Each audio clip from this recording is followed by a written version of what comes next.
Welcome everyone. This is an interview from Yksi Expo as part of the Rethinking Plastic program. I am Iris Bekkers and today we're going to talk about a controversial topic of bioplastics.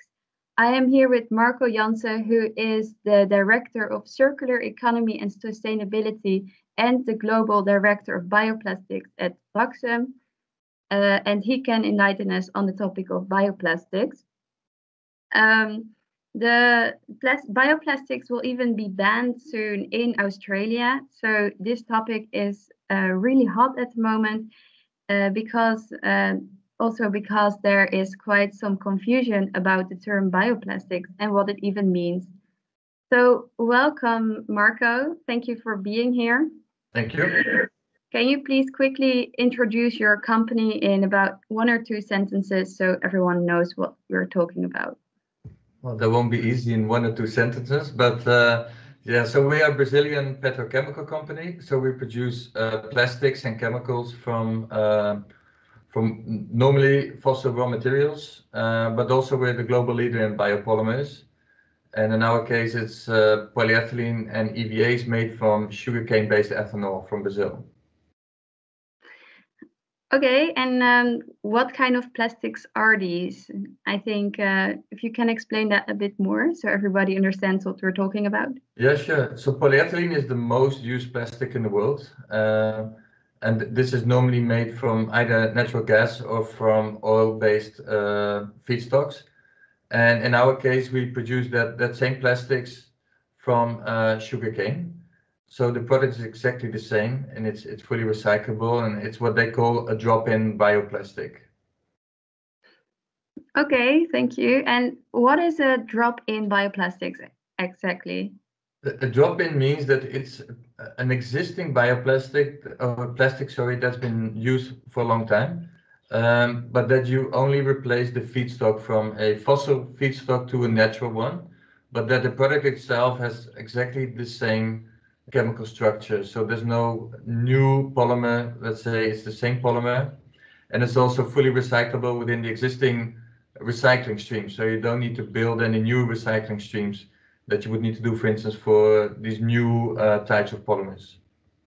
Okay, so this ban that I was talking about in Australia, does this also include the products you're making, or is this another category? Yeah, I had a quick look at it, and it seems that this is only for biodegradable materials. So either compostable biodegradable or oxo biodegradable, which is not really biodegradable, to be honest. But so these are products that are designed to be either degrading in nature, but most of them probably don't, or actually composed in industrial composting stations. So why do these biodegradable products not biodegrade in nature then?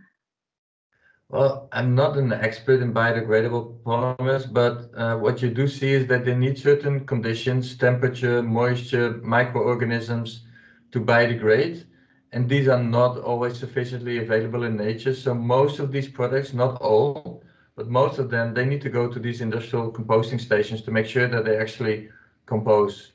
But even there's some concerns because they don't always compose in the same speed or the same level as the let's say the normal organic waste that's composed to them. And is your company also investing in these biodegradable plastics, or are you mostly focusing on these plastics that you can recycle that you were talking about? Our main focus is on these recyclable bioplastics, and our main focus is on trying to develop plastics with a negative carbon footprint, so to help more on the greenhouse gases, to reduce those rather than looking what they say at the end of life, because these products have the opportunity to be recycled. But we do have some programs where we look at where biodegradable resins could make sense. This could be, for instance, in agricultural films that are very hard to take off the land. There it may make sense, and also maybe for capturing green organic waste. But in general, we feel there's more value in trying to make the existing polymers more sustainable than trying to come up with new ones that have their own complexities again. So you're saying that you need very specific applications. You were also talking about carbon negative.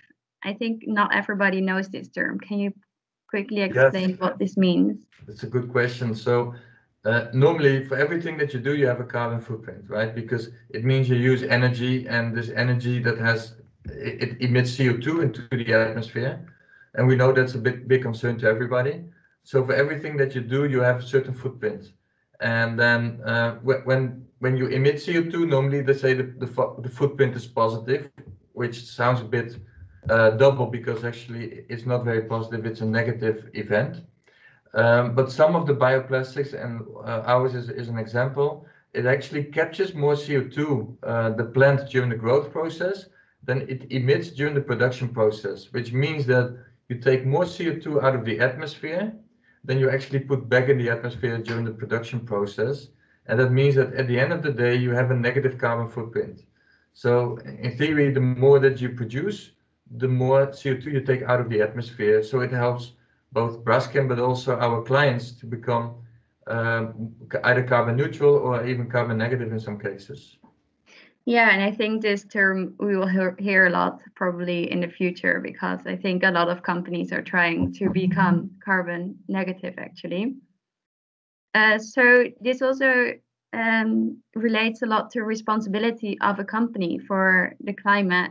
Do you feel this responsibility, and where do you think this responsibility lies? More with the people consuming the products or with the companies? Well, that's an easy question, I think, because I think the answer is all of us, right? I don't think it's just one chain in the value chain. I think it's the whole value chain that's responsible for that.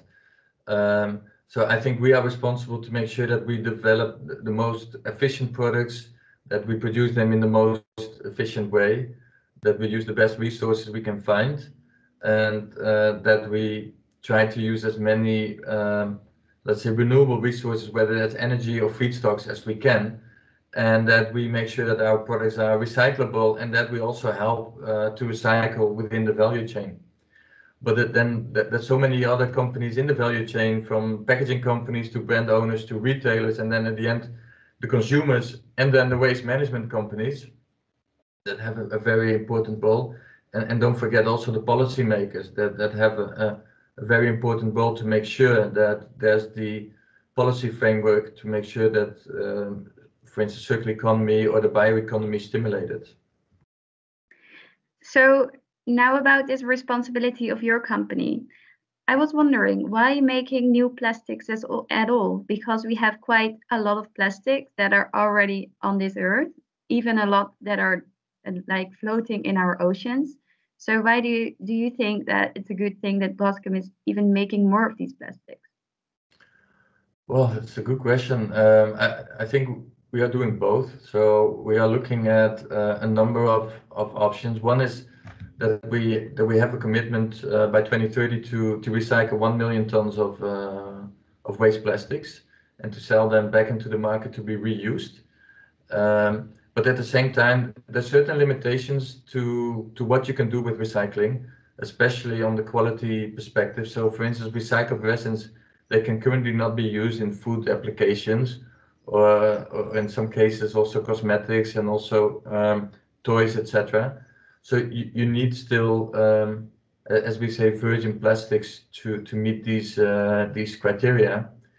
On top of that, there is not yet, I think, sufficient capacity available, so we're helping to build that. So we're looking at potential investments to build new capacities to do that. But we do believe that there's also always going to be a need for virgin plastics, simply because it's probably one of the most versatile products out there, and that to preserve food, to make sure that we have the right hygiene standards, to reduce weight. Plastics, yeah, it simply outperforms any other product out there. The only thing that we can do is making sure that it's as sustainable as possible, because I think if we want to make sure that we can feed the whole world, we need plastics, because it's simply the most efficient packaging material out there. But it doesn't mean that we don't have a responsibility for the waste part. So we're taking that responsibility. But we do feel that at least for the foreseeable future, there will be a need for virgin plastics also. Then we see Yeah. how we can make that more sustainable. So you're talking about circularity, and in my knowledge, if you have a truly circular product, it will not downgrade to a product of less quality. So Yeah. if you would make truly circular plastics, they could like theoretically keep circling, and you would like if you have made enough at some point, you wouldn't need to make new plastics. So how do you explain this? That's a good question, and I'm not probably technical enough to explain that in detail, but I think there is a certain level of circularity that you can guarantee with mechanical recycling, and then there's let's say technology developing, which is either called advanced recycling or sometimes chemical recycling, where you actually bring the product back to the original raw material that you put into the production process. So in that case, you do actually get the same quality of final product that you would get from virgin raw materials. But this is still a technology that's in development. I believe it's going to be developed in the midterm, but it's not something that is developed enough to be as efficient as it should be, especially from the energy consumption perspective. But I do see a lot of opportunities for that in the future, especially if you combine that with renewable energy. I do see a lot of options there. So I think it will become fully circular, I would say, but you always have a loss in the process, right? So I think first of all, you have a lot of applications that are more durable. So not everything is disposable. So you will still need more. Then you have leakage into different areas that of course you try to prevent. And then at the same time, if population grows, it means that that the population is normally consuming more materials, whether that's plastic, food, or anything. So there will be continuous, let's say, demand growth probably as long as population is growing. So I do think that there's going to be continuous need, but I do see the industry becoming, I don't know if you can say fully circular, but becoming close to being fully circular.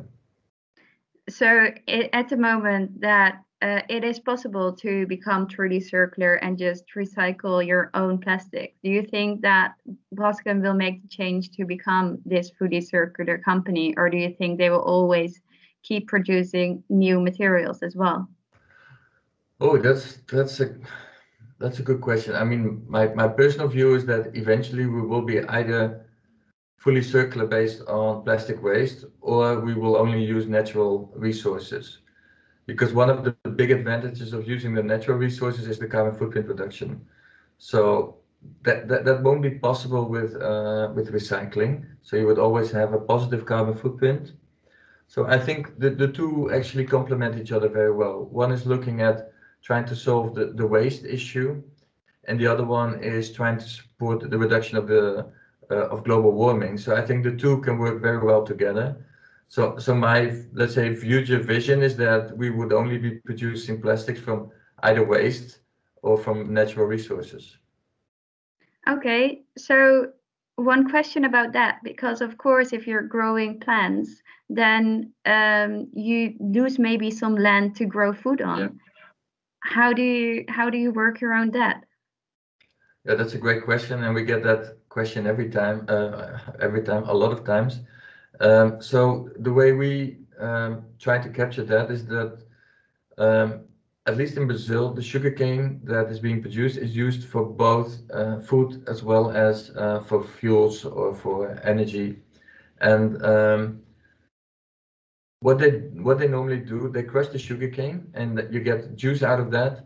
And in the first or two crushes, because normally it's crushed 4 to 5 times, the quality of the juice is very high and they produce food with that, sugar mostly. But then after that, it's diluted with water, and then it becomes very inefficient, very expensive, and a low quality juice. And then if you want to convert that to sugar, it's extremely inefficient. So what they do is they produce bioethanol that's normally used for the fuel industry in Brazil. So most of the cars that drive on bioethanol as well as gasoline. So more or less 50-50. There's a 50-50 split between food and non-food. So I think it's not, let's say, directly competing with each other. But at the same time, you use agricultural land, and in theory, in agricultural land, you can grow other crops. So the way that's being captured in Brazil is that there's land dedicated to the growth of the sugarcane industry. And that is actually degraded pasture land. So that's the land where you used to have cattle on, mostly cows.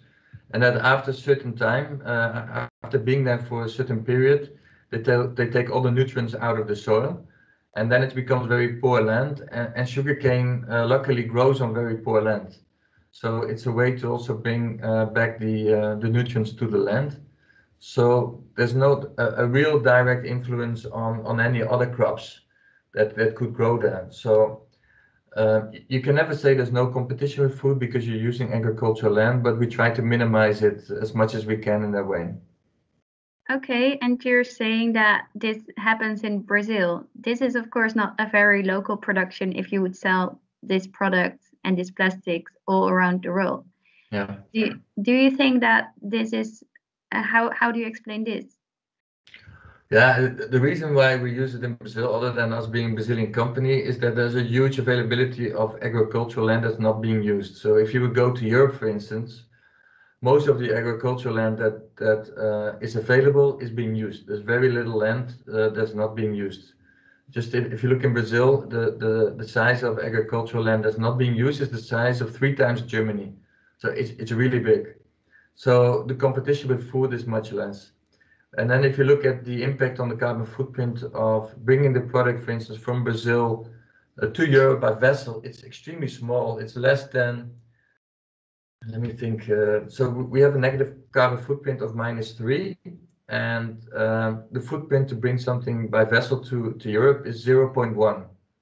So it really has a very small impact. For instance, if you drive something from Belgium to Italy, would have a bigger carbon footprint than to bring it from Brazil to Europe by vessel, because there's so much on one vessel, and the carbon footprint is relatively low of this type of transport, that the impact is lower. So the positive impact that we make by doing it in Brazil outweighs heavily on the potential negative impact of the logistics. Okay, thank you. Then I think we have heard a lot of new stuff about bioplastics, and I have learned a lot about it and had a good conversation with you. Thank you for having this conversation, and I hope that all the viewers also learned a lot about this. If you have any questions, we will be present in the chat. This interview was not live, but we will be there in the chat to answer the rest of the questions you may have. Thank you for watching, and see you at the next interview. Thanks.